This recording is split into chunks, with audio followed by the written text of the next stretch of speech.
been associated with our SSIST trust since 2014. He has also served as a trustee. At present, he heads the SSIST trust as a chairman, and he works with more than 2.2 million farmers in promoting natural farming techniques. It is a very great honor and a pleasure to hear him each time. A very warm welcome to you, sir. Thank you so much, Suma. Thank you. And thank you everybody for joining in today's session. ये जो session है आज का, ये primarily हमारी Delhi teachers के लिए है, एनसीआर की एरिया की जो हमारी एग्रीकल्चर ट्रस्ट की टीचर्स, नेचुरल फार्मिंग टीचर्स है, उनके लिए है। लेकिन हमारा ट्रस्ट ने सोचा कि सभी को इनवाइट करें ताकि जो है सब लोग जो है इसकी बेनिफिट पाए। तो I am very honoured to be in presence of अपना एनसीआर की टीचर्स। मैं बहुत सारी टीचर्स को देख रहा हूँ, अतिथि जी, अंजलि जी, प्रभा, देन शैलेश, हैदर, नरेश सिंह, फिर अपना ट्रस्टी अर्चना जी, अपना director of extension and liaison Savita ji, फिर तनुश्री है जो एनटीसी का पूरा कोऑर्डिनेशन कर रही हैं, डॉक्टर मधु अग्रवाल है, काफी लोग हैं हमारे जो कल से जो है हरियाणा गवर्नमेंट के साथ जुड़े हैं, क्योंकि इनका एक बहुत ही एक 45 डेज का प्रोग्राम है जहां ये पराली की जो बर्निंग है, जलाते जो है, इस पे एक अवेयरनेस कैंपेन हरियाणा गवर्नमेंट कर रहा है। हमारी टीचर उसमें शामिल है और कल से कैंप्स शुरू हो जाएगा। चाबरी, लाल थेकरा, जालापू, खुद, बुतादेहर, अकालगढ़, ऐसी जगह पे जो है, काफी जगह पे जो है हरियाणा में अपनी टीचर्स जा रहे हैं। ये अवेयरनेस प्रोग्राम जो स्टबल बर्निंग की अवेयरनेस प्रोग्राम होता है, ये अपना जो पराली की जलाना, इसको रोकने का और इसके ऊपर अवेयरनेस क्रिएट का प्रोग्राम में शामिल है हमारे ट्रस्ट हरियाणा गवर्नमेंट के साथ। और मैं सब एनसीआर की टीचर्स को और हरियाणा की टीचर्स को मैं बधाई देता हूं कि कंग्रेचुलेशंस, आप गवर्नमेंट के साथ जुड़े हैं ये महान एक अवेयरनेस कैंपेन में, और ऑल दी वेरी बेस्ट। हाँ, बहुत बहुत हमारी शुभकामनाएं हैं हमारे ट्रस्ट की तरफ से, पर्सनली मेरी तरफ से आप सब लोगों को बहुत बहुत शुभकामनाएं, ताकि जो है एक अच्छा सफलता मिले आपको ये अवेयरनेस कैंपेन, है ना। तो ये प्रदूषण जो फैला जाता है ये पराली की जलाने से, है ना, ये पराली की जलाने से जो प्रदूषण, एनवायरमेंटल पोल्यूशन जो होता है, वो तो कुछ सालों से अपना समाचार में, अपना न्यूज मीडिया में तो इसका हर अक्टूबर, नवंबर, दिसंबर आता है तो ये न्यूज में आ जाता है कि ये हो रहा है, वो हो रहा है, तो फार्मर लोग ही कारण है इसके लिए, और ऐसा बताया जाता है। लेकिन इसके बारे में हमको एक एक एक 360 डिग्री हमको पता होना चाहिए कि ये कहां से शुरू हुआ। क्या ये प्राचीन हजारों सालों से चल के आ रहा है क्या, या कुछ 5-10 साल से ये हो रहा है क्या, या 25 साल से हो रहा है क्या? इसका ओरिजिन क्या है, ये कहां से शुरू हुआ और क्यों शुरू हुआ, ये जानना बहुत जरूरी होता है हमारी टीचर लोगों को, ताकि जो है वो जब अवेयरनेस कैंप में अपनी किसान भाइयों के साथ बात करेंगे तो उनको ढंग से समझा पाए कि ये प्रॉब्लम, ये स्टबल बर्निंग, ये पराली जलाने का प्रॉब्लम जो है ये कहां से शुरू। तो पहले चीज जो है हमें देखना है कि ये इसकी ओरिजिन। तो मैं अभी एक आपको एक स्लाइड शेयर करता हूं मैं, और ये तो है ही अपना टाइटल स्लाइड। और मैं सोच रहा हूं कि मैं एक्चुअली इनसे बात कर रहा था, ये जो हाँ, तो ये पराली की जो जलने का प्रोग्राम जो चलता है अपनी खेतों में, पंजाब, हरियाणा, तराई यूपी में खास तौर से ये चलता है, और ये होता है हमेशा अक्टूबर के बाद। अक्टूबर के बीच में से शुरू होता है और नवंबर ऑलमोस्ट दिसंबर तक जो है ये कहीं कहीं आपको नजर आएगा, है ना। तो ये होता क्या है, इसके बारे में हम थोड़ा सा जानकारी लेते हैं। देखिए, हमारी धान का जो कटाई होता है वो तकरीबन तकरीबन अक्टूबर में खत्म हो जाता है, और हमारी गेहूं का जो सोइंग होता है, बोने का जो प्रोग्राम होता है, वो प्रोग्राम जो है नवंबर में शुरू हो जाता है। मतलब कटाई और सोइंग के बीच में जो है मुश्किल से जो है एक 20-30 दिन मिलता है, और ये 20-30 दिन में जो है सारा ये पराली को क्लियर करके हम लोग जो है खेत को रेडी करके सोइंग करना पड़ता है। तो ये जो बहुत कम समय जो मिल रहा है, वो ये एक बहुत बड़ा कारण है कि आपको पंजाब, हरियाणा और तराई यूपी में ये प्रॉब्लम आपको नजर आएगा। वैसे तो साउथ में भी हम चावल उगाते हैं, धान उगाते हैं, लेकिन हमारा इतना ये स्टबल बर्निंग का प्रॉब्लम नहीं होता है साउथ में, क्योंकि हम साउथ में जैसे ही हम लोग खत्म करते हैं तो अगला हार्वेस्ट बहुत दूर होता है, और तब तक जो भी पराली है, जो भी स्टबल है, वो अपने आप जो है वो मिट्टी में मिल जाता है। तो ये प्रॉब्लम सिर्फ हरियाणा, पंजाब और तराई यूपी में आपको मैक्सिमम मिलेगा, और इसका प्रभाव जो है सबसे ज्यादा पड़ता है एनसीआर दिल्ली पे, और इसीलिए इतना चर्चा चल रहा है इसका। शायद कहीं और होता है इसका प्रभाव तो इतना चर्चा नहीं होता, लेकिन क्योंकि ये अपना कैपिटल सिटी में होता है तो सब लोग जो है इसके ऊपर नजर रखते हैं। तो ये हमारे हमको ये देखना है कि ये क्यों होता है। पहले चीज जो है, हरियाणा, पंजाब और तराई यूपी में बस दो ही फसल होते हैं।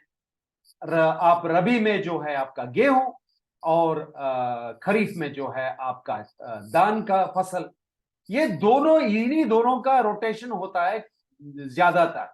मैक्सिमम जो है आपका रोटेशन होता है धान और गेहूं का। और क्योंकि हम मॉनसून मॉनसून जैसे ही शुरू होता है हमारा धान का हम बोना शुरू करते हैं, सोइंग शुरू करते हैं, जब तक वो कटाई में आता है अक्टूबर हो जाता है।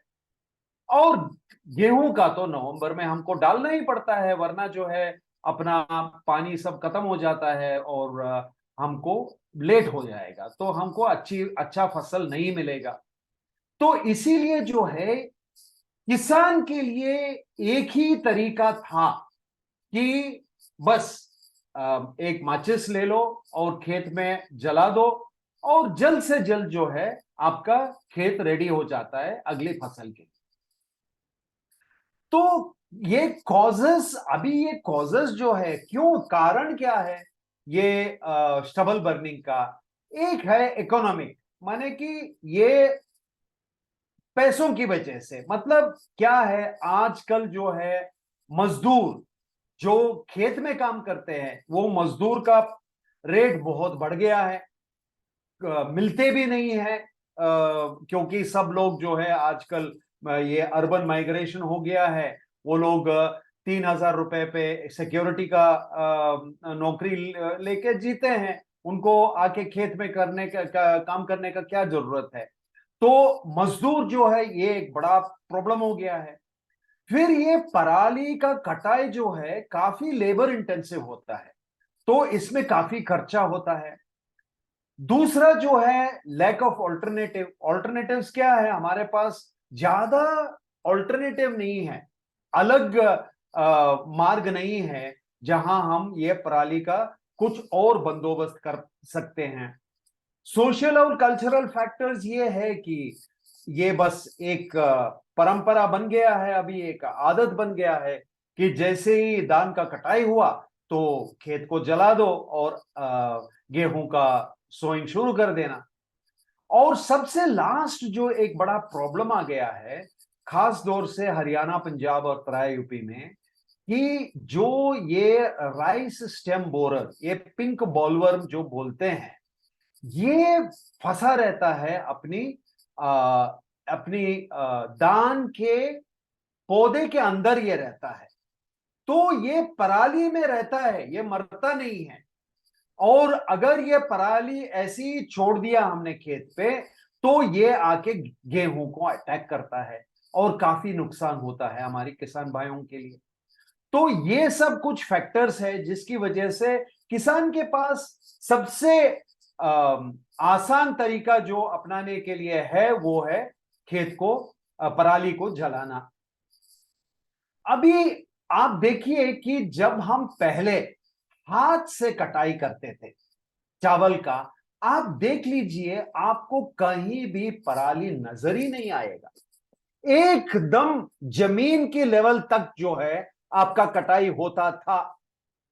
मतलब पराली का कोई प्रॉब्लम ही नहीं रहता था, क्योंकि हम नीचे से काटते थे, फिर उससे दान निकालते थे, और जो पराली बाकी बचता था उसका अनेक उपयोग होता था। और क्या क्या उपयोग होता था उन दिनों में? ये पराली जो चावल दान का होता है, इसमें सिलिका बहुत ज्यादा होता है, और ये अपनी गाय के लिए और भैंस के लिए जो है इतना खास नहीं होता है ये। तो इसीलिए जो है इसका ज्यादा हम चारा के रूप में हम इसको इस्तेमाल नहीं करते हैं। लेकिन पुराने दिनों में हम लोग अभी भी, आप कहीं गांव में जाइए तो आपको ये मिलेगा, जहां हम गेहूं या चावल जो है उसको सब सुरक्षित रखने के लिए ऐसा ये पराली ऊपर चढ़ा के उसको बहुत ही अच्छी तरह से हम सुरक्षित रखते हैं। फिर छत जो थे हमारे, काफी छत जो थे, ये सब हम ये पराली से बनाते थे। अभी तो खैर कंक्रीट का छत आ गया, और पराली इस्तेमाल करके जो है कोई छत बनाने का अभी सोचता भी नहीं है। तो कमर्शियल वैल्यू कुछ है ही नहीं पराली के लिए। ये एक बहुत बड़ा प्रॉब्लम है। अगर कोई कमर्शियल वैल्यू हो जाता पराली के लिए, तो पराली का प्रॉब्लम अपने आप सॉल्व हो जाता है। लेकिन अभी क्या है, ये पराली एक एक टाइप का वेस्ट मटेरियल हो गया। इसका कोई दाम नहीं है, इसका कोई रीसेल वैल्यू नहीं है, इसीलिए जो है इसको जलाने चाहते हैं अपनी किसान लोग, है ना। तो आप देखिए कि आजकल जो है, आपको अगर खेत में देखें तो देखो पराली कितना ऊपर रहता है, कितना इसका हाइट देखिए, पराली इतना हाइट होता है इसकी। और ये हाइट की वजह जो है, ये पूरा का पूरा जो है ये प्रॉब्लम हो जाता है हमारी किसान भाइयों को। और ये खास तौर से ये हुआ था, ये क्यों हुआ था? ये हुआ था इसीलिए कि जब हम हाथ से काटते थे तो हम नीचे से काटते थे उसको। लेकिन अभी जो मशीनें आए हैं, जिसको हम कंबाइन हार्वेस्टर कहते हैं, वो तो बस ऊपर ऊपर जो दान है उसी को काट के ले लेता है, और इतना लंबा लंबा पराली जो है खेत पे छोड़ देता है। ये यहां से ही शुरू हुआ। ये अपना हरा क्रांति में जब हम लोग जो है ये गेहूं चावल का एक मोनोकल्चर का एक साइकिल बना दिया, और ये मोनोकल्चर में हम मशीन को कटाई के लिए इस्तेमाल करना शुरू किया, तब जाके ये प्रॉब्लम हो गया कि वो ऊपर ऊपर से ही जहां दान है चावल का, उधर वो लेवल तक काट देता है, बाकी सब खेत पे वैसे की वैसे ही खड़ा हो जाता है। हाँ, अगर उसको 2-3 महीना दे दे टाइम, तो वो अपने आप मिट्टी में मिल जाता है, लेकिन हमारे पास टाइम नहीं है। तो ये प्रॉब्लम के हम कुछ इलाज सोचना चाहिए, है ना। तो अभी देखते हैं कि इसका और क्या क्या बातचीत निकलता है। तो ये प्रदूषण जो पराली की जो जलाने से अपने वातावरण में होता है, हवा में होता है, ये प्रदूषण, पोल्यूशन, एयर पोल्यूशन, तो इससे तो आपको तो आपका अनुभव है ही। दिल्ली में तो इतना खराब होता है एयर क्वालिटी कि उधर सांस लेना मुश्किल हो जाता है। बहुत सारी टॉक्सिन्स रिलीज होते हैं और रेस्पिरेटरी प्रॉब्लम्स और ये जो इरिटेशन, एलर्जी, ये सब काफी जो है आपको नजर आएगा। तो इसका इलाज क्या है? इलाज जो है ये बहुत ही कठिन है। इसका एक इलाज ऐसा नहीं है कि एक ही इलाज है। इसको हर हर डायरेक्शन से इसको इसका इलाज ढूंढना पड़ता है। एक होता है लीगल, माने कि कानूनी इलाज। ना कानूनी इलाज तो कभी सक्सेस नहीं होएगा इंडिया में, क्योंकि ये तो किसान लोग हैं। आप कितने किसानों को एफआईआर डालेंगे? कितने किसान को अरेस्ट करेंगे आप? आपका तो वोट बैंक तो उधर ही है। तो कोई पॉलिटिशियन जो है, कोई भी ऐसा कदम नहीं उठाएगा जहां किसानों को हजारों में आप जेल में डाल दे क्योंकि वो कानून तोड़ रहे थे। ऐसा जो है कानून अभी भी है कि आपको जलाना ये गैर कानूनी है, ऐसा लॉ है, लेकिन इसको एनफोर्स करने का किसी के पास दम नहीं है।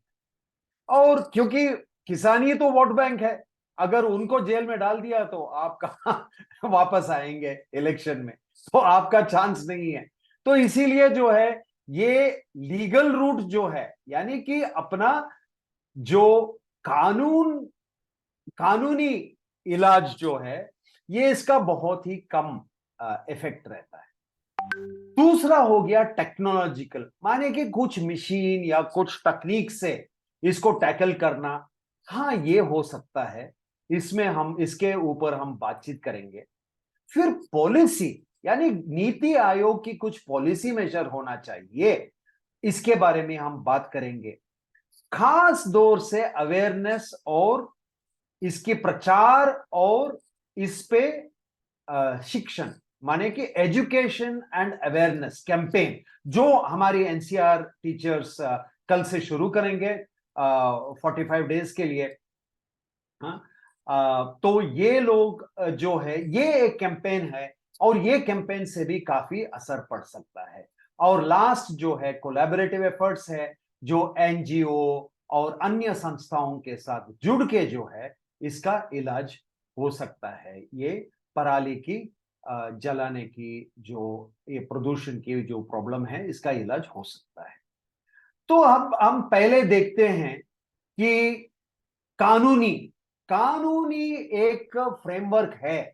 ये prevention and control of pollution act 1981, ये है एक कानून। ये कानून में है कि किसान लोगों को जलाने का नहीं है, लेकिन ये सब जो है व्हाइट वॉश है, इससे कोई ज्यादा कुछ आपको इफेक्ट नहीं मिलेगा। दूसरा जो है इसको जो है मैं बाद में आऊंगा, लेकिन ये भी एक बहुत बड़ा प्रॉब्लम हो गया है अभी, क्योंकि हमारी तराई यूपी, हरियाणा, पंजाब में अपना धान के पौधे के अंदर कटाई होने के बाद भी ये कीड़ा होता है अंदर, और ये कीड़ा मरता नहीं है, वो वैसे की वैसे ही वो जड़ में रहता है। और अपना वो जब अपना गेहूं का पौधा उसका विकास होता है, वो अंकुरित होता है, ये जाके उसको खा लेता है। और ये बहुत ही बड़ा प्रॉब्लम है, और ये प्रॉब्लम को कैसा टैकल करने का, इसके बारे में भी हम बात करेंगे। तो अभी देखिए, ये इसके बारे में मैं थोड़ा सा बताता हूं, ये कहां रहता है। देखिए, अभी धान के पौधे में आपको बीच बीच में आपको ऐसा एक फ्लावर मिलेगा जो एकदम सूख गया है, और अगर आप खींचे ऊपर से तो पूरा आ जाता है, इसमें कोई दान नहीं रहेगा। इसका मतलब वो अंदर से अंदर ही इसको खा गया है। अभी आप वो पौधा को अगर ओपन करेंगे तो आपको ये नजर आएगा, ये पिंक स्टेम बोरर जो है आपको नजर आता है। और यही जो है सबसे बड़ा प्रॉब्लम है अभी, और ये प्रॉब्लम जो है काफी एक बड़ा ये है। तो टेक्नोलॉजिकल सॉल्यूशन अभी देखते हैं कि टेक्नोलॉजी में हमको क्या सॉल्यूशन मिल सकता है, उसके बारे में थोड़ा बहुत हम बात कर सकते हैं। तो अभी मैं बात करता हूं। तो टेक्नोलॉजिकल सॉल्यूशन में क्या है कि इतना लंबा लंबा पराली जो है खेत पे है, अभी उसको अगर हम काट के उसको बंडल करके बाहर करते हैं तो बहुत खर्चा होता है, और जो भी हम बंडल बनाएंगे उसका तो कोई लेने वाला नहीं है, माने कि उसका कोई वैल्यू नहीं। तो ऐसा कुछ टेक्नोलॉजी सोचना पड़ेगा जो गेहूं की बीज को बोते समय ही उसके साथ साथ ये पराली को काट के जो है ऊपर से उसको मल्चिंग के रूप में डालें। ये एक टेक्नोलॉजी है, और इसका जो एक ट्रैक्टर के साथ एक अटैचमेंट जो आता है उसका नाम होता है हैप्पी सीडर। तो अभी हम वीडियो देखते हैं हैप्पी सीडर के। हैप्पी सीडर क्या करता है, पराली को काटता है और पराली के बीच में जो है वो एक चैनल बनाता है, उसमें बीज डाल के वो बीज को बंद कर देता है। उसके ऊपर जो है ये पराली को काट काट के जो है मल्चिंग कर देता है। और हमारी नेचुरल फार्मिंग में आपको पता है कि मल्च को ले आना एक बहुत बड़ा प्रॉब्लम है, क्योंकि मल्च इतना आसानी से मिलता नहीं है। जो हम जमीन को कवर करना चाहते हैं कि ताकि हमारी सूक्ष्म जीवाणु अच्छे काम करे, तो वो मल्च को ले आने में हमको बहुत दिक्कत होता है। लेकिन ये हैप्पी सीडर अटैचमेंट डालने से वो पराली ही एक मल्च बनने का एक अच्छा चांस है। तो इसका एक वीडियो अभी दिखाता हूं आपको कि इधर क्या हो रहा है। एक हैप्पी सीडर काम करता है, ये कैसा काम करता है।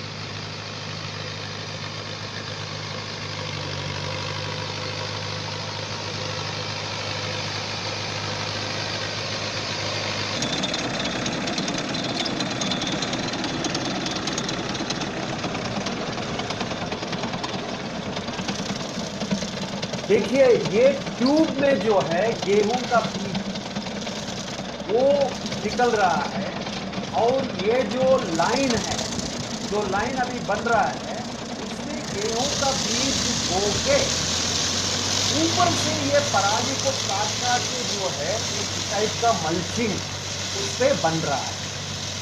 तो ये इसका नाम दिया गया है हैप्पी सीडर, और कुछ ये 2.5 लाख के आसपास का एक फिटिंग है जो डाल सकते हैं। अगर इतना आसान था ये टेक्नोलॉजी, तो क्यों प्रॉब्लम हुआ, क्यों किसान लोगों ने इसको अपनाया नहीं। इसमें कुछ प्रॉब्लम्स थे।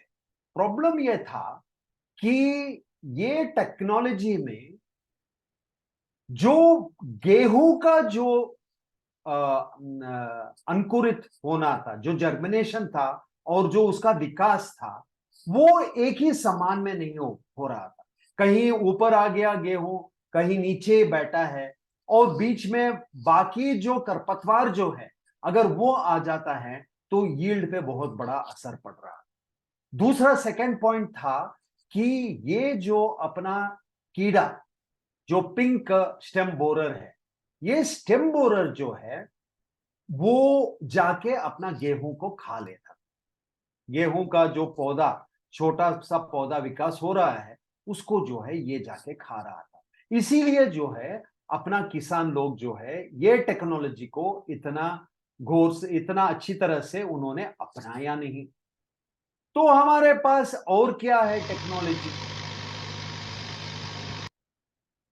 नेक्स्ट टेक्नोलॉजी जो है हमारा सुपर सीडर।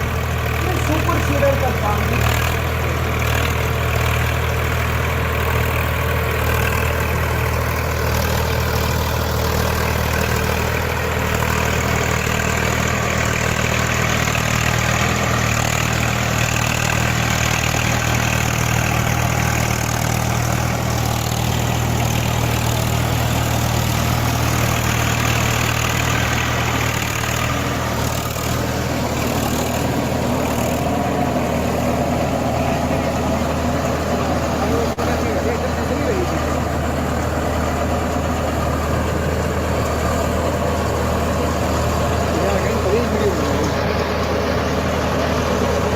देखो मेरे वीरों भाई,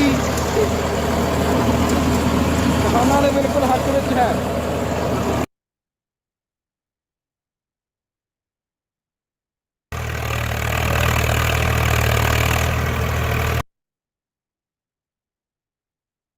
तो सुपर सीडर एक नया टेक्नोलॉजी अपना पंजाब एग्रीकल्चर यूनिवर्सिटी और हरियाणा हिसार में जो है इन्होंने इसको बनाया। पंतनगर में भी, ये तराई यूपी में इसको एग्रीकल्चर इंजीनियरिंग में ये मशीन बनाया। इसमें और अपना हैप्पी सीडर में फर्क क्या है? हैप्पी सीडर जो है पराली को ऊपर ऊपर से काट के छोड़ देता है।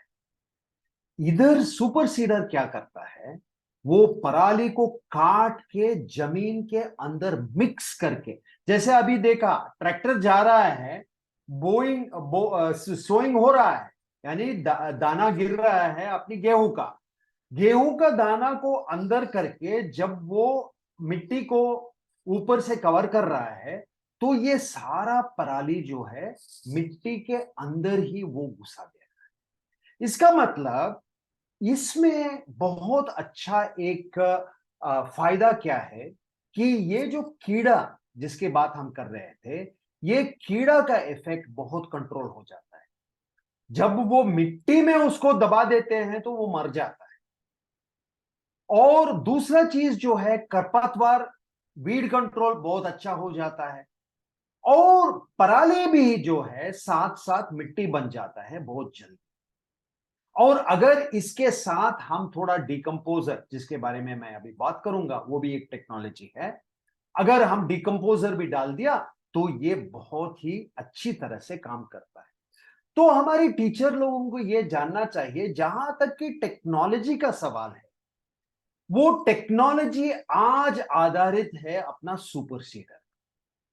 सुपर सीडर भी इतना ज्यादा एक्सपेंसिव इक्विपमेंट नहीं है, ज्यादा खर्चा नहीं है उसमें। मेरे ख्याल से कुछ 4-5 लाख की है। और गवर्नमेंट इस पे बहुत अच्छा सब्सिडी दे रहा है। और गवर्नमेंट खुद खरीद के ये सुपर सीडर को हायर पे, यानी किराए पे दे रहा है। किसान लोग भी है जहां किसान लोग इसको खरीद के रखे हैं और भाड़े पे देते हैं इसको।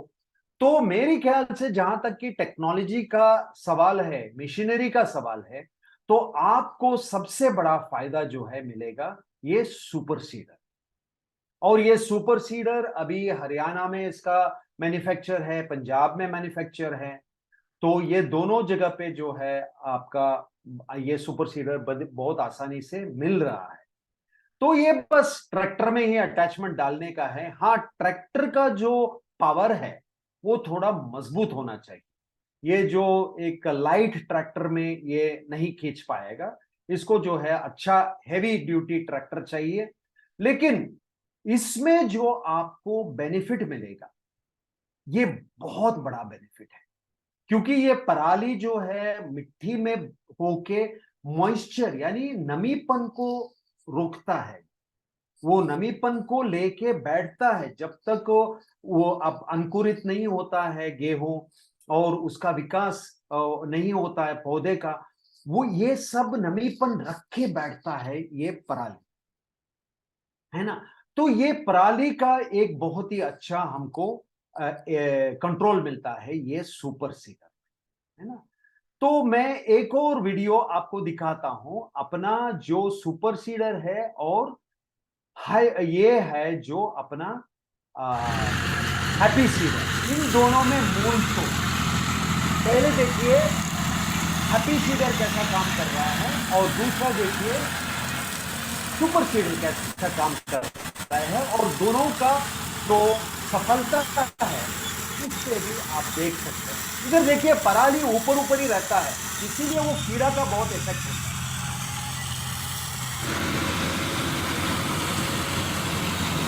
ये अभी सुपर सीडर चल रहा है। सुपर सीडर में आपको बिल्कुल पराली दिखेगा ही नहीं।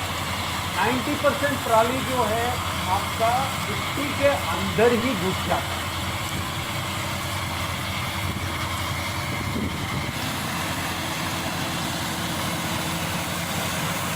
ये बीज भी बो रहा है, पराली को काट के उसको पहली बार जो है ये तीनों ऑपरेशन साथ साथ हो रहा है और ये अच्छी तरह से एक कंट्रोल आता है।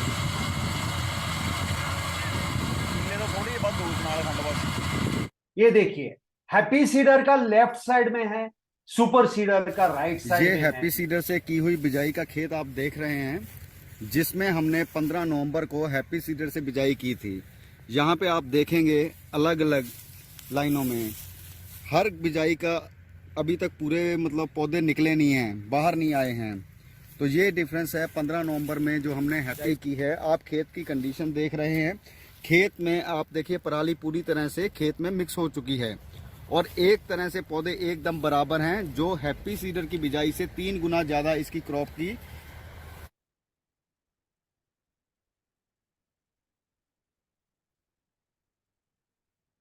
तो इससे आपको एक स्पष्ट ये मिलता है कि हैप्पी सीडर और सुपर सीडर इन दोनों में मूल तोल किया तो सुपर सीडर हमारा बहुत काम आता है ना।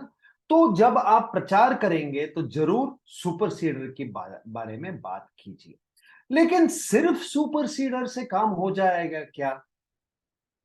नहीं, इसके लिए एक और टेक्नोलॉजी का हम प्रचार करना चाहिए, जिसको हम बोलते हैं कि कंपोजर, डीकंपोजर, है ना। ये पूसा डीकंपोजर ये आपको अपना पूसा यानी आईसीएआर दिल्ली में जो है Indian council for agriculture research, है ना। तो उधर पूसा में आप इसको मेल ऑर्डर कर सकते हैं, अभी कर देना चाहिए, क्योंकि अभी अक्टूबर शुरू हो गया। तो अभी आपको ये डीकंपोजर आप मेल ऑर्डर में किसान भाई लोग जो है इसको ऑर्डर कर देना चाहिए। और ये जो है आपको ऐसा कैप्सूल्स में मिलेगा, ये पूसा डिकम्पोजर जो है आपको ऐसी कैप्सूल्स में मिलेगा।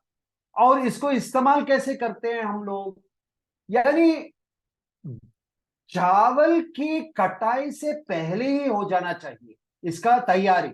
यानी अगर कटाई 10 दिन के बाद है तो आज जो है आप इसका डिकम्पोजर को चालू कर देना चाहिए बनाना। इसको कैसे बनाते हैं? 2 से 5 एकड़ के लिए सिर्फ 4 कैप्सूल काफी है। इसमें आप 5 लीटर पानी ले लीजिए, 150 ग्राम गुड़ ले लीजिए, 50 ग्राम बेसन का आटा एक ड्रम में डाल दीजिए और एक लकड़े से उसको अच्छी तरह से मिला लीजिए, है ना। तो इसका तैयारी शुरू हो गया। तो ये हम लोग पहले इसको करते कैसे?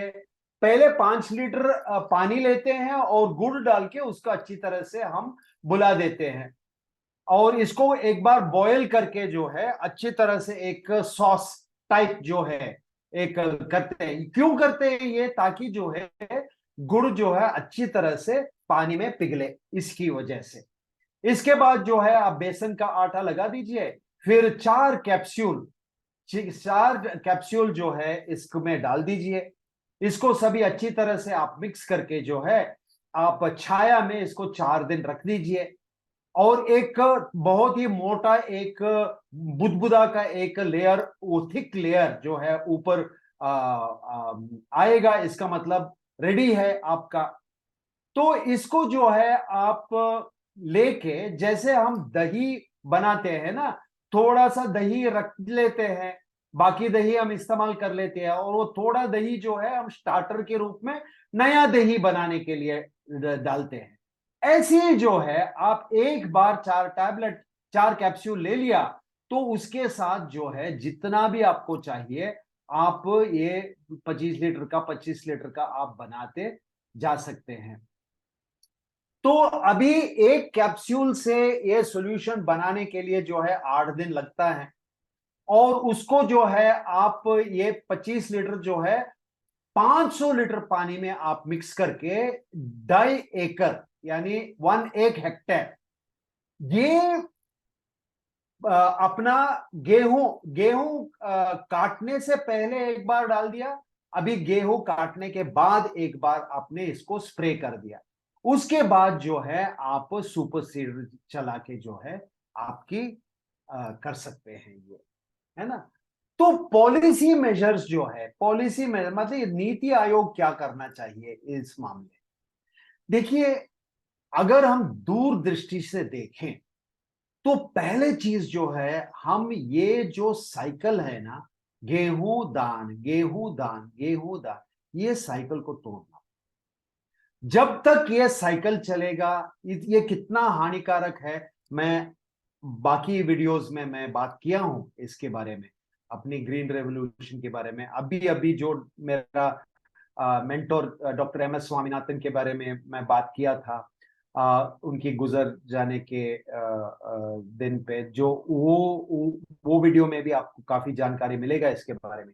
लेकिन यह है बात कि ये जो हम साइकिल बनाया है कि दान गेहूं, इसको जो है हम पॉलिसी में इसको बदलना पड़ेगा। मतलब गवर्नमेंट कुछ इंसेंटिव देना पड़ेगा किसानों को कि कुछ और डाले। देखिए, रबी में जो है बहुत सारी चीज उगते हैं, राई, फिर मस्टर्ड, ये सब जो है बहुत अच्छी तरह से आता है ना। तो ये सब नहीं डालते हैं हम लोग, है ना। काफी पल्सेस आते हैं, मिलेट्स आते हैं, ये सब हम नहीं डालते हैं। हम सिर्फ गेहूं चावल इन दोनों से ही हम लोग चलाते हैं। तो ये एक पॉलिसी डिसीजन में होना चाहिए कि क्रॉप रोटेशन होना चाहिए। अगर क्रॉप रोटेशन आ गया और चावल के साथ कुछ अन्य फसल या गेहूं के बाद कुछ अन्य फसल डालेंगे, तो ये साइकिल जो है टूट जाएगा और हमको समय मिलेगा ये पराली वगैरह को कंट्रोल करने के। जब तक हम ये नहीं करेंगे और लगातार जो है हम लोग चावल फिर गेहूं चावल गेहूं इसको हम करते जाएंगे, ये एक बड़ा प्रॉब्लम। दूसरा पॉलिसी डिसीजन क्या होना चाहिए कि हमारे पास कुछ अर्ली वैरायटी का चावल है। मतलब जो 130 140 दिन का जो चावल है हमारे, वो 115 120 दिन का भी हमारे पास हाइब्रिड है। लेकिन किसान लोग क्यों नहीं डालते उसको? क्योंकि अगर वो डालेंगे तो यील्ड तो उसका उत्पादन तो बराबर ही आएगा और एक 15-20 दिन जल्दी आ जाता है वो, तो उनको अच्छा टाइम मिलता है अपना खेत को तैयार करने के लिए। लेकिन क्या है कि वो हाइब्रिड चावल जो है उसका एमएसपी में नहीं है, वो चावल जो है एमएसपी में नहीं, तो इसीलिए किसान प्रेफर नहीं करते हैं उसको डालने का। तो ये गवर्नमेंट को सोचना पड़ेगा कि पॉलिसी में हम लोग कैसे कुछ कर सकते हैं ताकि जो है ये साइकिल को हम लोग तोड़े, ये दो फसल के बीच में और टाइम दे ताकि ये पराली का प्रॉब्लम हम टैकल कर पाए, है ना। तो ये एक पॉलिसी लेवल पे जो है हमको सोचना पड़ेगा, है ना। पेनल्टी से तो कुछ ज्यादा नहीं होने वाला है, ये तो हम लोगों को सब मालूम है।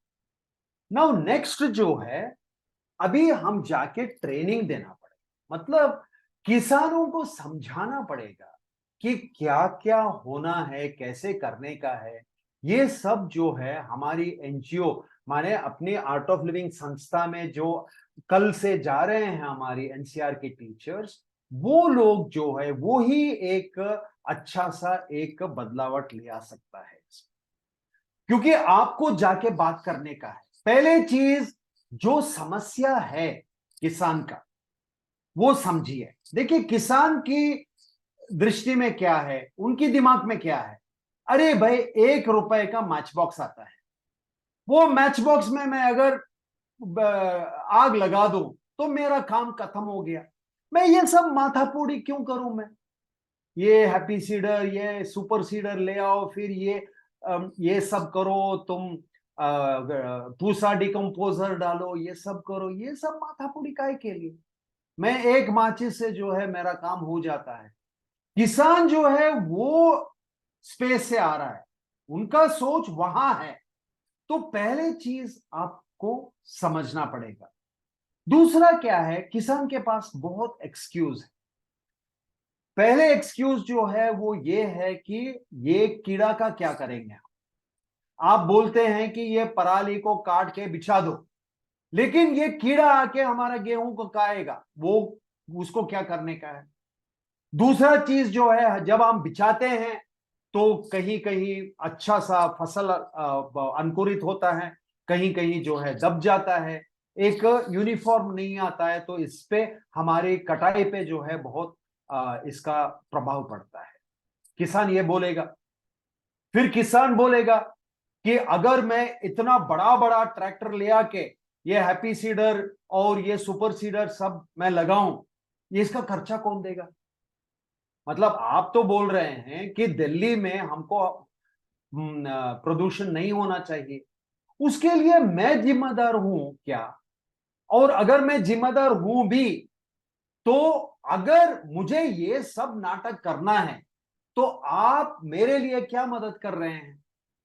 जब कुछ होता है तो आप लोग चिल्लाते हैं, फिर आप आके चालान देते हैं कि फाइन भरो, ये भरो, वो भरो, एफआईआर डालेंगे, जेल में डालेंगे, ये सब बातचीत करते हैं। लेकिन आप क्या कर रहे हैं। तो एक पॉलिसी होना चाहिए कि जो ये ट्रैक्टर का और ये मशीनरी का जो है, वो गवर्नमेंट भी इसमें सब्सिडी देना पड़ेगा, किसानों को सब्सिडी देना पड़ेगा।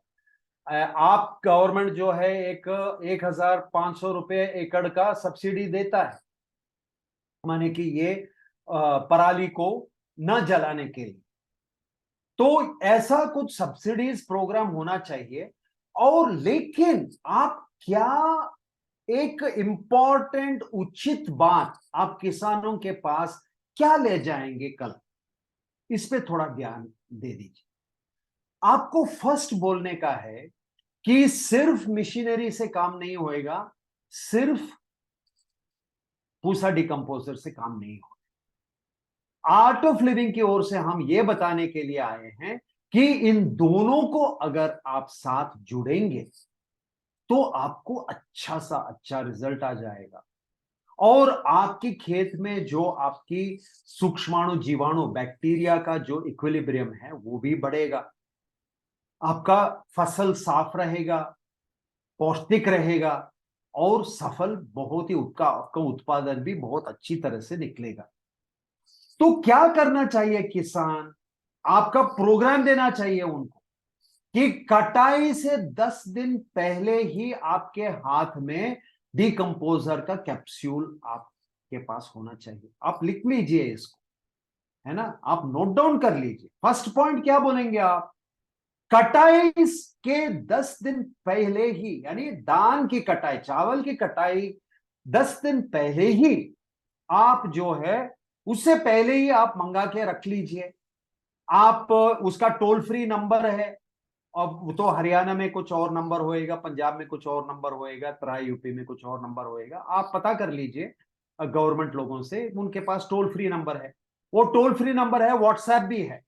व्हाट्सएप में आपका एड्रेस लिख दिया, आप व्हाट्सएप में ही पेमेंट भेज दिया, पेमेंट भी बहुत कम है उसका, कुछ 60 रुपए है बस, भेज दिया तो आपके पास कैप्सूल आ गया।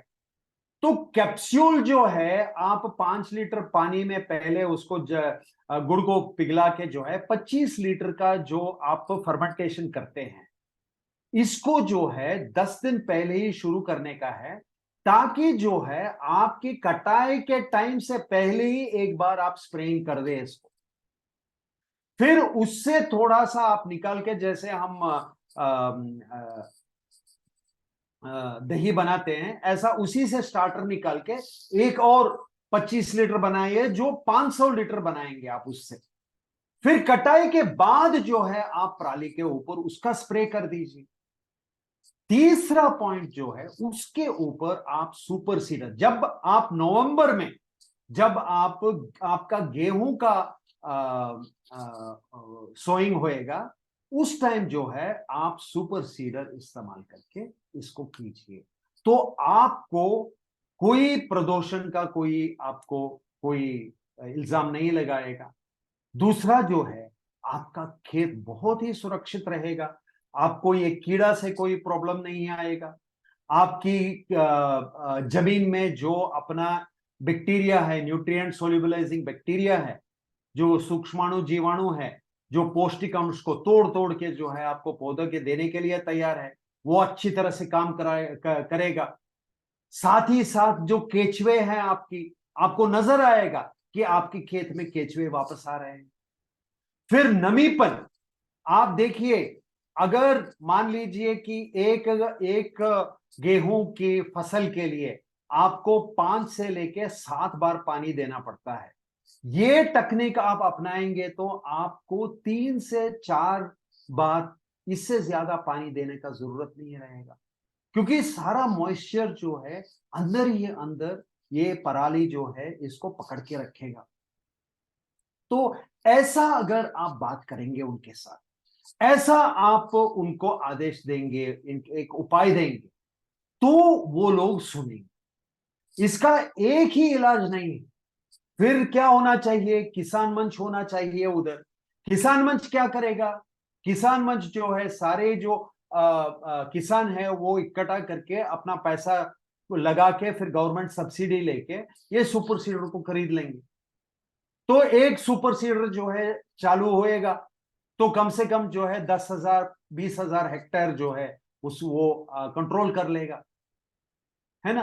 तो ऐसा एक कोलैबोरेटिव कम्युनिटी एफर्ट होना चाहिए, तभी जो है ये हमको कंट्रोल में आ सकता है। ऐसा आपको बात करना पड़ेगा, है ना।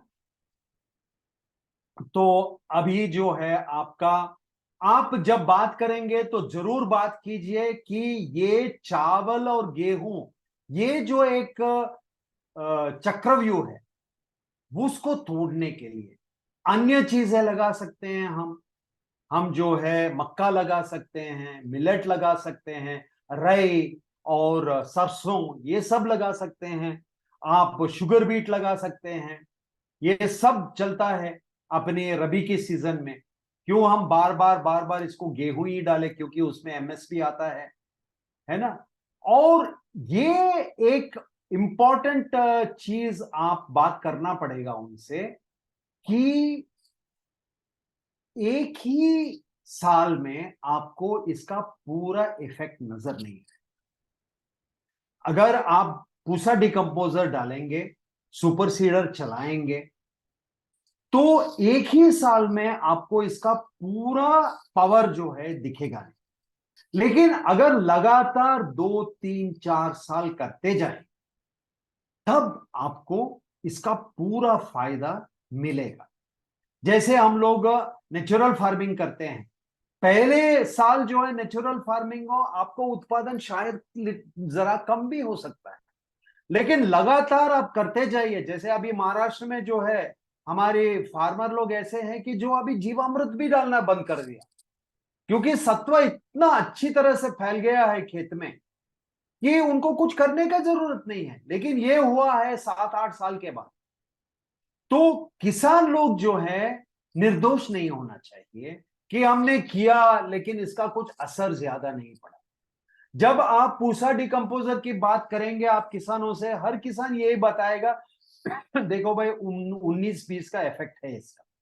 अगर 30 दिन लगता है पराली को मिट्टी में मिलना, ये शायद जो है 25 दिन या 20 दिन में करेगा। लेकिन ऐसा नहीं है कि हम ये डाल दिया और 5 दिन में, 1 हफ्ते में सब पिघल गया। ऐसा नहीं हुआ है और होएगा भी नहीं। ये गलत प्रचार था। एक टाइम जो है लोगों ने बता दिया किसानों को कि ये डाल दो और 3-4 दिन में आपका पराली सब खत्म हो जाएगा खेत से। कुछ नहीं हुआ ऐसा। तो बहुत ही ये हो गए, निराश हो गए अपने किसान लोग, है ना। निर्दोष बोला था, निर्दोष नहीं, निराश हो गए। तो वो लोग जो है एकदम कॉन्फिडेंस चला गया कि यार ये पूसा डिकम्पोजर सब बेकार है। फिर हैप्पी सीडर चलाया उन्होंने। हैप्पी सीडर में भी बहुत प्रॉब्लम्स थे, तो वो भी एक वो निराश हो गए कि ये भी काम नहीं करता है। तो क्या बच्चा है? जेब में डालो हाथ, माचिस उठाओ, जला दो, बस इतना ही है। तो ऐसा जो है आप बात कीजिए कि इसका इलाज जो है हर एक साथ काम कर रहा है। सिर्फ किसान नहीं, किसान काम करना पड़ेगा, अन्य संस्था जैसे आर्ट ऑफ लिविंग है वो काम करना पड़ेगा, गवर्नमेंट को काम करना पड़ेगा इधर। और इसका सफलता जो है एक ही बार आपको पूरा का पूरा नजर नहीं आएगा। अगर ये मैसेज जो है आप ले जाके किसानों के साथ आपके अवेयरनेस कैंप में इसको ले जाके बात करेंगे तो किसान लोग जो है आपकी बात सुनेंगे और अच्छी तरह से जो है उनका रिस्पॉन्स भी अच्छा रहेगा और अपनाएंगे। तो एक अभी ऑर्डर करने का है, आप कैप्सूल जो है रेडी रख लेना। कटाई से पहले 10 दिन तैयार करके जो है कटाई से पहले एक बार मार देना है इसको, डिकम्पोजर को। सेकंड जो है कटाई के बाद जो है एक बार डाल देना है इसको। और जब बोने का है गेहूं का बीज सुपर सीडर डाल के आप इसका सोइंग कर देना। ये मैसेज जो है आपका होना चाहिए। अभी किसी का क्वेश्चंस है इस पे तो आप जरूर क्वेश्चंस पूछ सकते हैं। आप हाथ उठाइए, सुमा इज होस्ट, तो वो आपको अनम्यूट करेगा और आप क्वेश्चंस पूछ सकते हैं।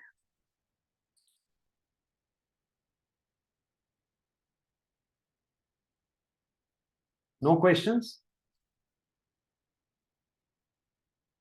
तो इसका मतलब दो हो सकता है, एक जो है मेरा बात आपको सब समझ में आया या कुछ भी समझ में नहीं आया तो भी इसका हो सकता है। माने कि टीचर्स आर रेडी, यानी कि सभी लोग एकदम जोश है, पूरा जोश है कि कल जाके जो है आप किसानों से बात करके अच्छी तरह से आप उनको कन्विंस कर पाएंगे। हाँ, एवरीबॉडी रेडी? हाथ भी नहीं जा रहा है ऊपर। नो, चलिए फिर अगर कोई क्वेश्चंस नहीं है तो फिर I think Kapil had raised his hand, so Kapil, you can unmute yourself.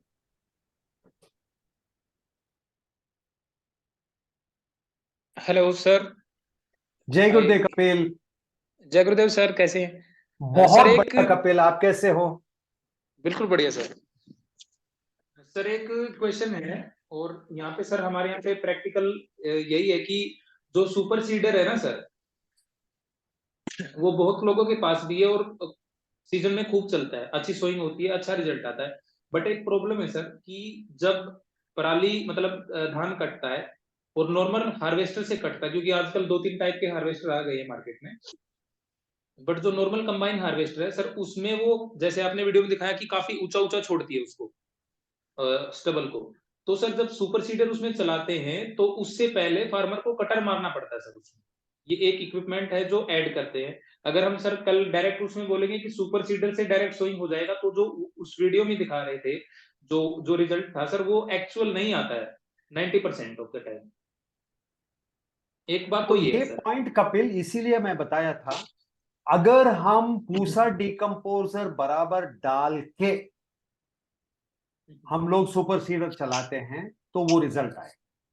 Decomposer के बिना आप सुपर सीडर चलाते हैं तो रिजल्ट अच्छा नहीं आता है। इसीलिए मैंने बोला आर्ट ऑफ लिविंग टीचर्स को जो है अपना SSIST टीचर्स को ये दोनों पॉइंट साथ जुड़ के किसान को बताने का है। जी सर, वो नोट सिर्फ डिकम्पोजर से काम नहीं चलेगा, सिर्फ सुपर सीडर से काम नहीं चलेगा, तो ये दोनों आप इस्तेमाल करेंगे। और इसीलिए मैं बोला 10 दिन कटाई से पहले 10 दिन जो है आप तैयार करके एक स्प्रेइंग करने का है, कटाई के बाद एक स्प्रे करके छोड़ देने का है।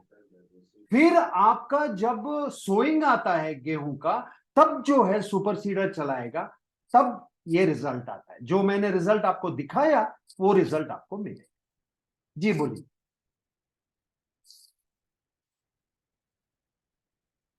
हाँ जी, आप अनम्यूट कर सकते हैं। हाँ सर, एक और ये डाउट है कि सर यहाँ पे बहुत सारे, जैसे आप बता रहे थे कि अर्ली वैरायटी फार्मर नहीं बोते हैं, बहुत सारे बोते भी हैं नॉन बासमती जो अर्ली आ जाती है, जैसे 1509 PR की जो वैरायटी जो नॉन बासमती है। बट सर बहुत सारे फार्मर है जो बासमती बोते हैं, उनके पास टाइम कम होता है। तो सर उनको एक जैसे गवर्नमेंट भी हेल्प कर रही है कि वो 1000 रुपये प्रति एकड़ दे रही है, फिर उनको क्या कर रही है कि सर बहुत सारे कस्टम हायरिंग सेंटर बना रखे हैं जो उनकी पराली का गट्ठा बनाकर ले जाते हैं फार्म से। तो बहुत सारे फार्मर को सर एक टाइप से अगर कल भी हम जाएंगे वहां पे किसान मेले में, तो कल भी सर वो यही बात करेंगे कि हम कस्टम हायरिंग सेंटर और बढ़ाएंगे और फिर हम मशीनरी बढ़ाएंगे फार्मर के लिए, क्योंकि सर मेरे घर पे और मेरे गांव में सेम प्रॉब्लम यही आ रही है कि फार्मर को मशीनरी अवेलेबल नहीं हो पा रही, जो पराली है उसको उठाने के लिए वो मशीनरी अवेलेबल नहीं है। तो सर वो ऐसी बात करेंगे कि हम मशीनरी बढ़ाएंगे और फिर हम बात करेंगे इस टाइप से, तो सर ये कहीं एक दूसरे की बात पे कटाक्ष तो नहीं करेगा ना सर, कि वो नहीं, मशीनरी तो बढ़ाने की बात करेंगे, 2-3 टाइप की मशीनरी, क्योंकि सर सुपर सीडर से अकेले से नहीं होता है सर, ये नहीं, हमारा वो भी होएगा एक्सपीरियंस भी रहा नहीं, है। वो होएगा भी नहीं, हाँ, वो होएगा भी नहीं। जी जी जी तो इसीलिए जो है, क्योंकि ये पूरा मेला आपकी गवर्नमेंट की तरफ से हुआ है और हाँ जी गवर्नमेंट ने हमें इनवाइट किया है ये अवेयरनेस कैंप बनाने के लिए, तो गवर्नमेंट और हम एक ही पेज पे होना चाहिए, है ना। ये जी जी जी ये पहले हमारे टीचर लोग जो है गवर्नमेंट के स्टाफ के साथ यही, ये जो बात आपने उठाया अभी मेरे से, ये बात उनके साथ उठा के जो है वो इलाके का, यानी वो जिले में जो उनकी रोड मैप है, वो ये रोड मैप आपको बताना है ना। तो क्योंकि ये आप गवर्नमेंट के साथ कर रहे हैं, जी गवर्नमेंट जी ये सर, बिल्कुल वो आपको मिलके करें। हाँ जी, इनविटेशन दिया है ना।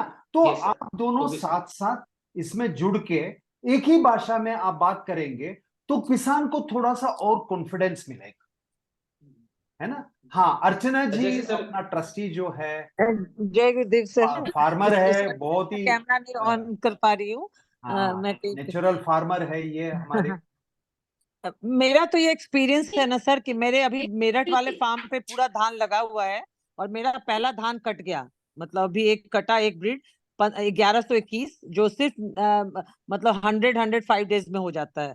तो मुझे गेहूं लगाने में कोई प्रॉब्लम नहीं हो रहा है और मतलब आराम से उतने समय में हो जाएगा। और मेरा अपना एक ये भी है कि हम जीवामृत है ये सब बाकी चीज भी पानी में डाल डाल के अगर करते नॉर्मल भी, तो मेरा एक्सपीरियंस ये है कि हो जाएगा। लेकिन आपके टॉक से ना एक मुझे मल्टी डायमेंशनल एस्पेक्ट मिला, मतलब डिफरेंट क्रॉप कल्टीवे रोटेशन, फिर उसके अलावा नेचुरल फार्मिंग, उसके अलावा ये कि लोगों का मतलब अगर हम धान चावल से हटा दें उनको गेहूं चावल से, तो एक सोर्स ऑफ इनकम भी उनका अलग बढ़ जाएगा, एक डिफरेंट ये मार्केट भी उनको मिल जाएगा।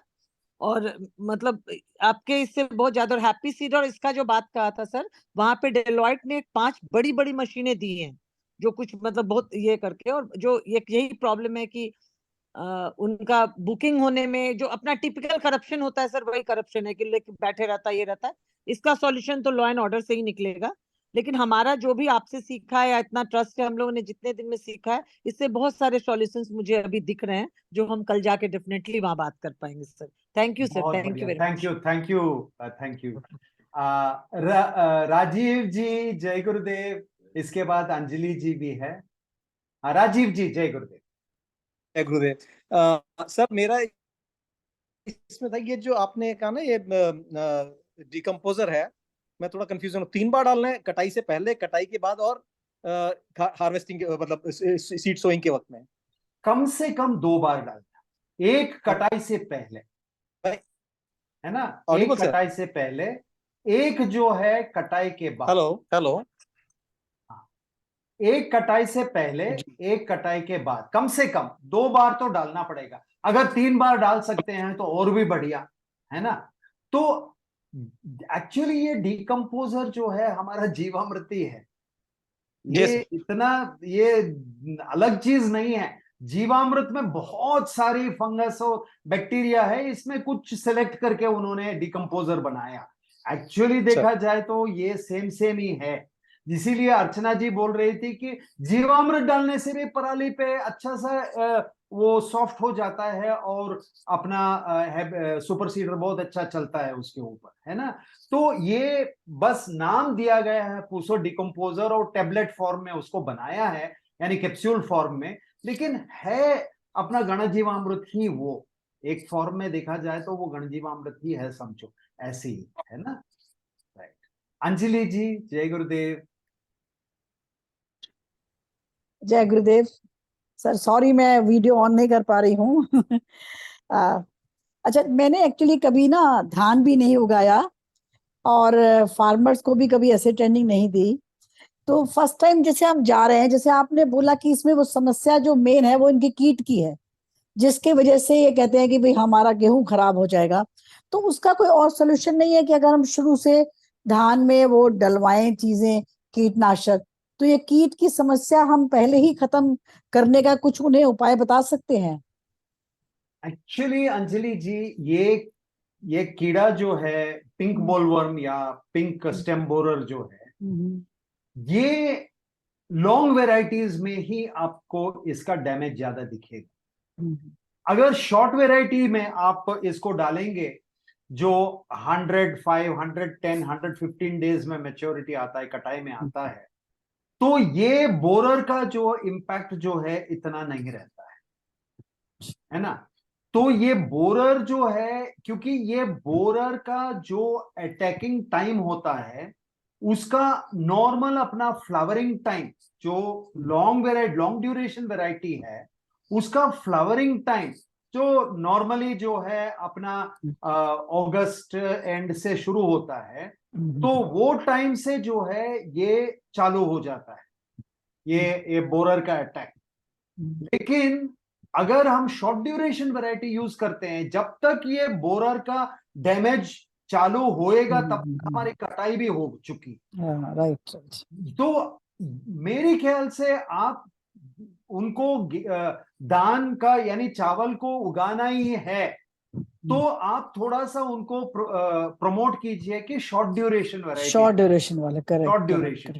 शॉर्ट ड्यूरेशन में आज को आपको बासमती भी मिल रहा है, सेंटेड वेराइटीज है वो भी शॉर्ट ड्यूरेशन का मिल रहा है। लेकिन बात यही है कि वो अपना एमएसपी में अभी तक वो लिस्टेड नहीं है, तो किसान जो है उसीलिए थोड़ा सा वो हट जाते हैं। लेकिन अगर हम उनको अच्छी तरह से हम उनको कुछ मार्केट लिंकेजेस दे सकते हैं, जैसे हमने सोना मोती के लिए किया था। कि ये जो है दिल्ली में अगर एनसीआर में इसको ऐसे प्रमोट करें हम कि ये प्रदूषण को सपोर्ट कर रहा है, मतलब ये पोल्यूशन को रिड्यूस कर रहे हैं ये फार्मर, उनकी प्रोड्यूस है, तो हमारा हक बनता है हम इसको खरीदें। राइट। ऐसा कुछ हम एक यही मैं सोच रहा था एक प्लेटफॉर्म बना सकते हैं। अगर एक कैंपेन बनाने का है राइट, तो कैंपेन हम ऐसे बनाते हैं कि आप अर्ली ड्यूरेशन वैरायटी को आप डालिए, और ये अर्ली ड्यूरेशन वैरायटी में हम मार्केट लिंकेज ऐसा क्रिएट करेंगे कि हर नागरिक एनसीआर का हक बनना चाहिए, यानी रिस्पॉन्सिबिलिटी बनना चाहिए, हक नहीं वो जिम्मेदारी बनना चाहिए कि वो खरीदे उसको, ताकि जो है अपना प्रदूषण का ये पोल्यूशन का प्रॉब्लम जो है रिड्यूस होए।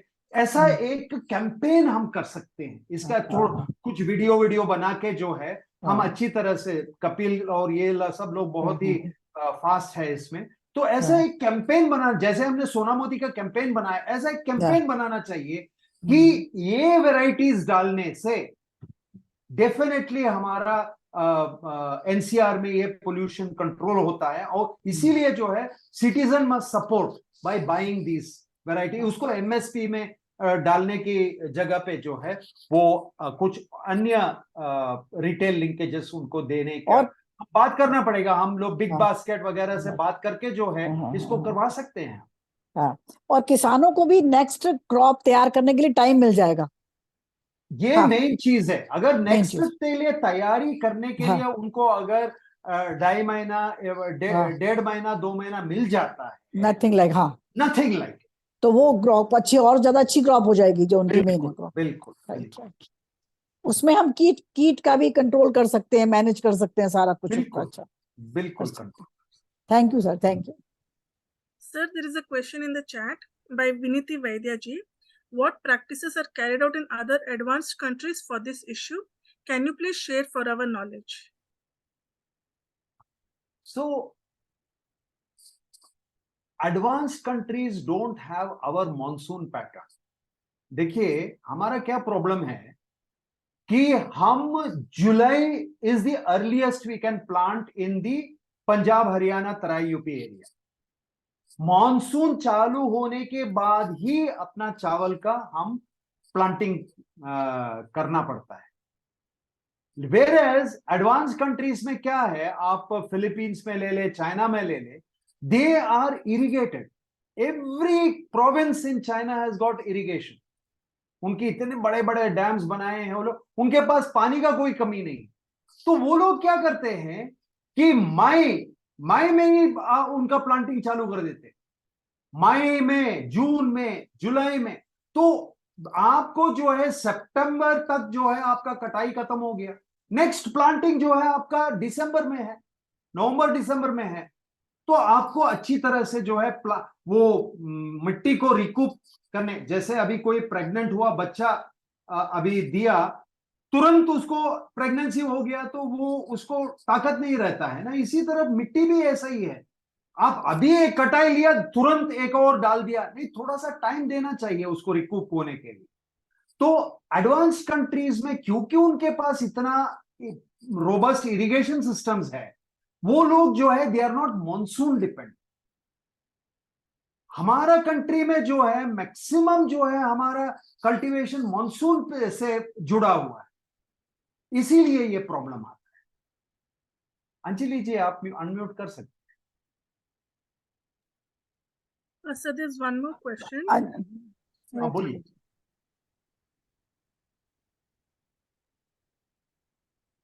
Anjali, please carry on.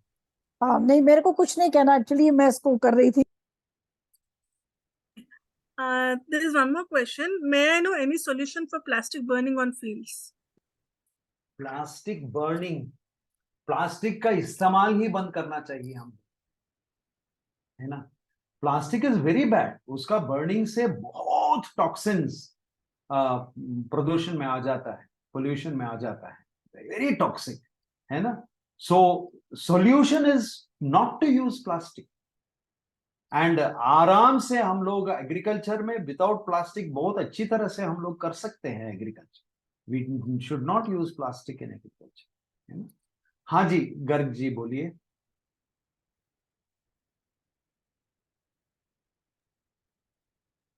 मैंने सुना है कि there is some legislation also कि जहां पर even if the irrigation facilities are available, they can not sow before जुलाई।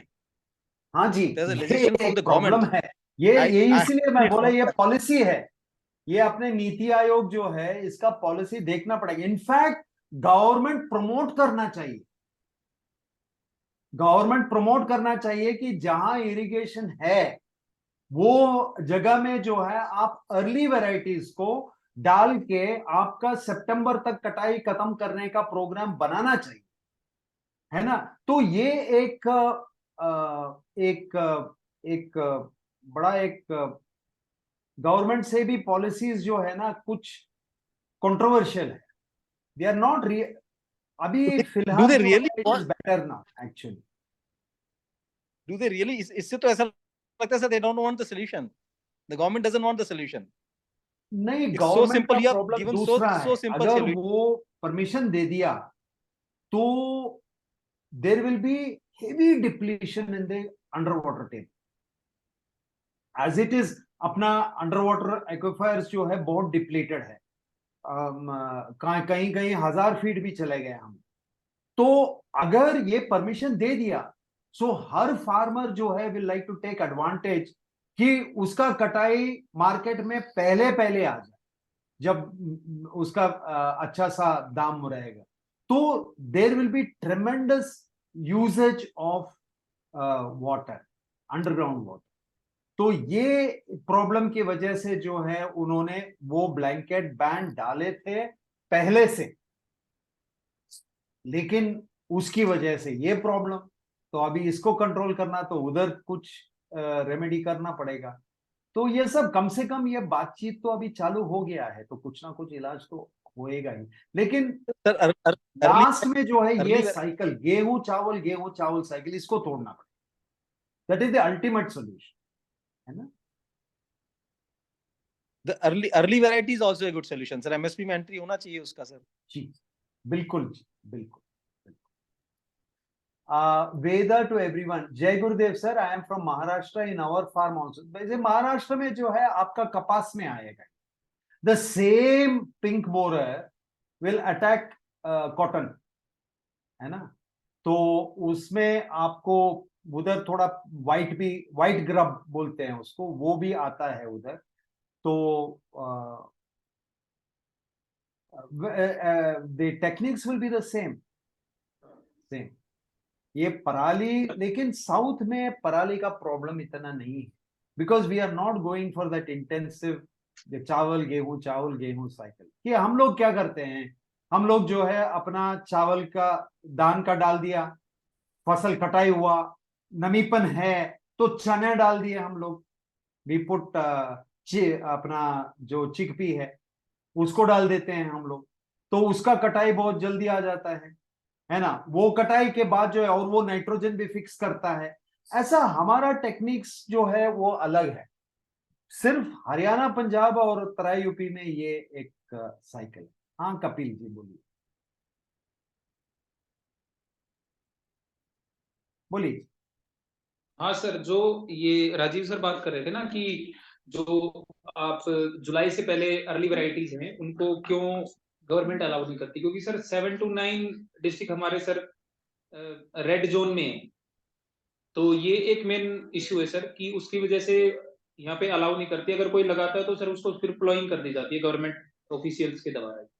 तो ये एक मेन रीजन है सर। और फिर वही है कि नहीं लगाते सर बहुत सारे फार्मर्स की उनका प्रोडक्शन कम होता है या उनको पर एकड़ जो प्रॉफिट होता है वो नॉन बासमती में कई बार कम होता है सर, क्योंकि उसका एमएसपी नहीं मिल पाता या प्राइस नहीं मिल पाता। अभी बासमती का प्राइस सर 4 से 5 हजार के रूप में बीच में चल रहा है, तो फार्मर उसको प्रेफर करता है, चाहे वो लेट आती है।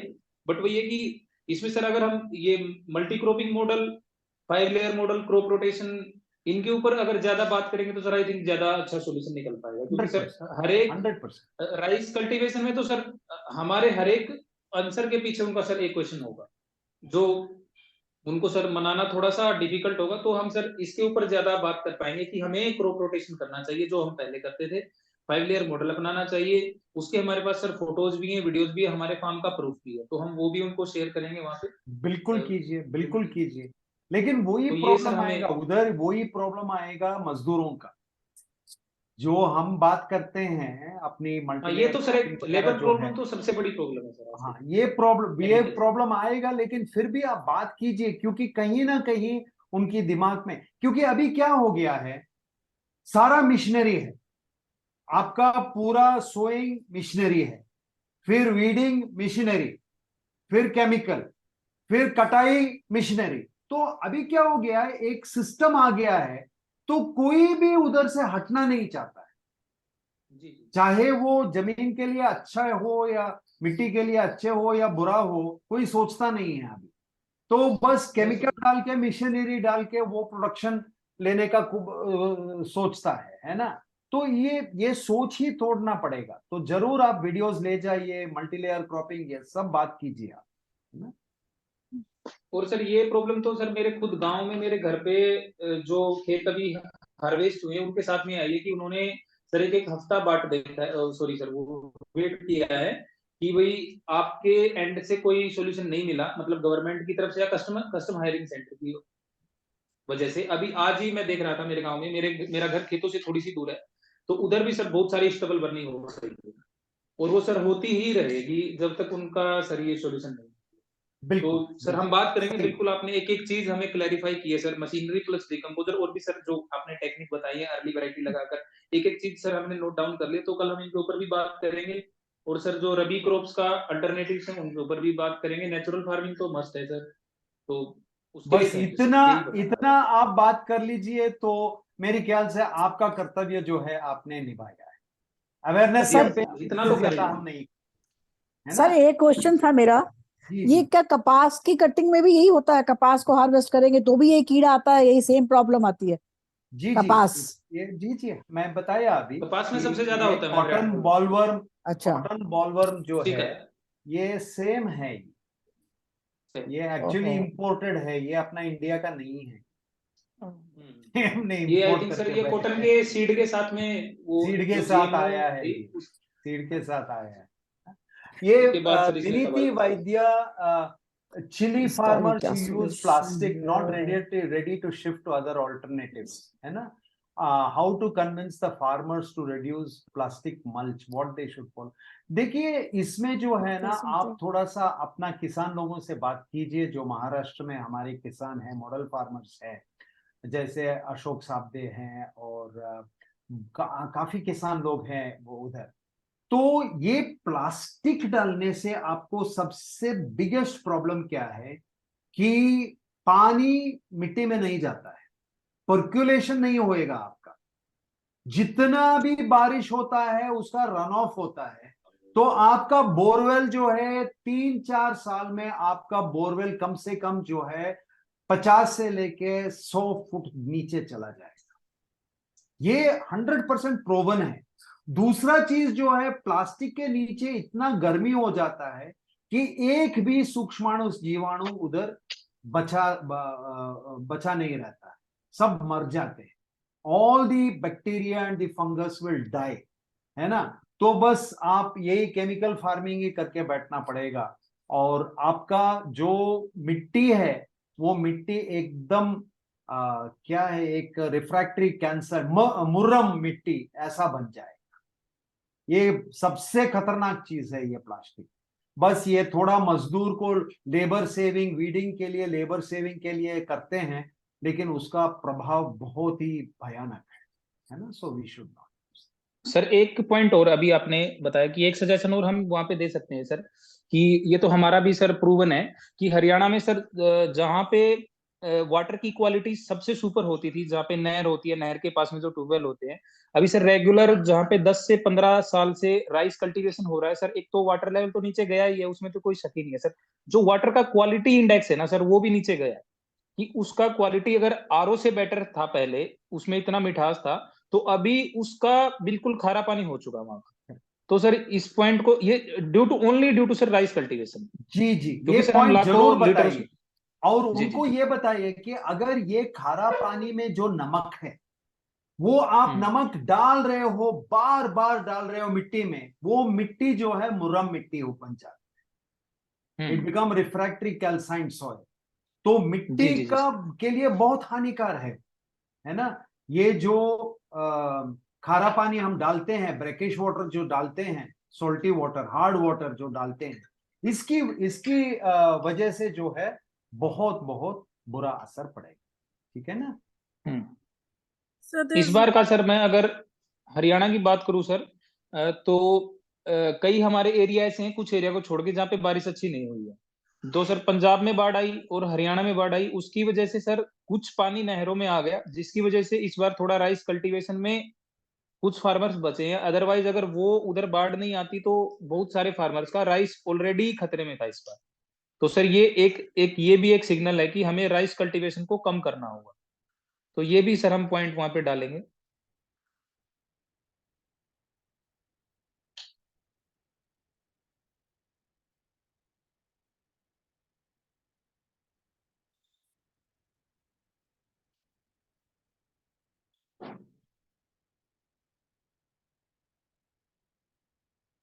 सॉरी कपिल, मैं बहुत urgent no call. Worry sir. जी जी। गुरुदेव हाँ, हाँ। तो यही था बताइए। सर कि एक पॉइंट ये भी था कि सर इस बार हमारे हरियाणा में बहुत जगह पर बारिश नहीं हुई है, ना के बराबर हुई है। और वहां पे सर लोगों ने ऑलरेडी राइस लगा रखा था, उसके बावजूद कि उन एरिया में पहले राइस नहीं होता था, वो जबरदस्ती उन्होंने लगाया कि हाँ इसमें प्रॉफिट है तो हम ये लगाएंगे तो इससे कुछ फायदा निकल आएगा। बट सर हुआ यूं कि वहां पे बारिश आई नहीं, बट ये पंजाब में और हिमाचल में जो बाढ़ आई, तो उसकी वजह से नहरों में पानी छोड़ दिया गया, तो उनकी वजह से सिर्फ एक फैक्ट्री की वजह से उनकी क्रॉप बची है, अदरवाइज सर वो प्रॉफिट छोड़िए वो लॉस में जाने वाले थे। तो सर एक ये सिग्नल है कि हमें राइस कल्टीवेशन कम करना पड़ेगा। तो सर ये पॉइंट्स हम चाहते हैं कि वहां पे ऐड करें। बिल्कुल, आप ये पॉइंट भी ऐड कीजिए कि हमारी जो खरीफ की बारिशें हैं, पहले जैसे हमारे पंचांग के हिसाब से नहीं आ रहे।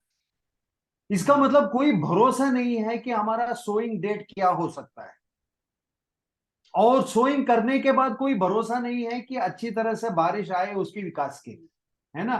तो इतना अनसर्टेनिटी में, इतना हम एक शेकी ग्राउंड में जो है हम लोग कल्टीवेशन इसको सस्टेनेबल नहीं कर पाएंगे। तो ये पॉइंट भी बताइए कि चावल अच्छा चलता है जब बारिशें अच्छे आती है ना। जी जी अभी सर, बिल्कुल क्योंकि सर। क्लाइमेट चेंज हो रहा है, हमको खुद पता चल रहा है। एकदम शुरू हुआ, बड़ा धूमधाम से शुरू हुआ मानसून, फिर बंद हो गया, फिर एकदम लास्ट बंद हो गया सर। जी झाड़म आ गया। ऐसा इसमें हम यही लोग है। कैसे कर सकते हैं, है ना।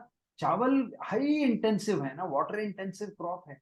अभी कर्नाटका और तमिलनाडु के बीच यही लड़ाई चल रहा है चावल की वजह से। जी Sir, there's one question in the Got it, chat sir. by Sharat Sayankar. Is spray of ICR decomposed directly on the parali effective or after mixing parali in the soil? Directly. It is directly effective. Once it goes into the soil, no problem. But वो soil के अंदर जाने से पहले ही decomposer उस पे गिरना चाहिए, तभी उसका अच्छा इफेक्ट आए। इसका सर रिजल्ट कितने आपने बताया था सर, एक बार फिर से बताएंगे कि रिजल्ट का क्या है सर इसमें पूसा डिकम्पोजर का? बस वो कितना टाइम थोड़ा सा ये, क्योंकि अपना पराली जो है, धान का पराली जो है, चावल का पराली जो है, गलता नहीं है, सिलिका बहुत ज्यादा होता है, सिलिकॉन। तो वो बहुत ही एक हार्ड होता है ना। आप खेत में जो चलता है उसको पता है चोट लग सकता है जी वो जी पराली से, जी है जी जी ना। सर, वो काट देता है सर। हाथ वाथ पैर आप पहला ये उधर तो आपको कट कर देता है, इतना शार्प होता है। तो ये डिकम्पोजर डालने से वो एकदम नरम हो जाता है, वो डिकम्पोज नहीं होता है स्ट्रेट अवे। डिकम्पोज तो जब नरम होता है। मिट्टी में मिलेगा तभी डिकम्पोज होएगा, लेकिन वो एक नरम हो जाता है। तब जब हम सुपर सीडर वगैरह चलाते हैं तो वो अच्छा कंट्रोल आता है। डायरेक्ट हम डालने की कोशिश करते हैं मिशनरी ना, बहुत मुश्किल है वो, आपने सही बताया। जो नहीं होता सर, हमारा पर्सनल दिखता है, एक्सपीरियंस है सर। वो इफेक्ट दिखता ही नहीं है खेत में, सब डंडे डंडे खड़े हैं और ये चल रहा है सुपर सीडर। और सर वो जब सर वो पराली उसमें आती है तो सुपर सीडर भी हमने सर बहुत बार उसमें से अपने हाथ से वो कचरा निकाला कि वो रुक हाँ जाता है, हाँ हाँ बिल्कुल इतना ज्यादा बिल्कुल, फंस जाता आप है सर बहुत उसमें सही बिना कहा। कटर लगाए तो। इसीलिए मैंने बताया कि पहले डिकम्पोजर डाल दें हम लोग, फिर जो है सुपर सीडर चलाएं, तो हमको एक अच्छा रिजल्ट मिलता है। Got it, sir. Thank you, sir. Okay, Suma, We are done for today's you can session. close the session. Yes, sir. You can please close the session. Yeah. Okay. Thank you everyone who joined us for this session today, and thank you Prabhakar sir for this very, very much needed and enlightening session. I'm very sure by all the questions that were discussed now that lot of our trainers got the critical information that is needed to spread to the farmers tomorrow when they go on the field visit on the Krishi Mela. Besides that, also for a lot of people from besides Haryana, Punjab who joined the session today, it was very informative for us also to understand what actually is the problem which arises with stubble burning. So thank you so much, sir, for taking this session for us. And thank you everyone who joined. And we'll be closing for now. Jai Gurudev. Good night. Jai Gurudev. Jai Gurudev.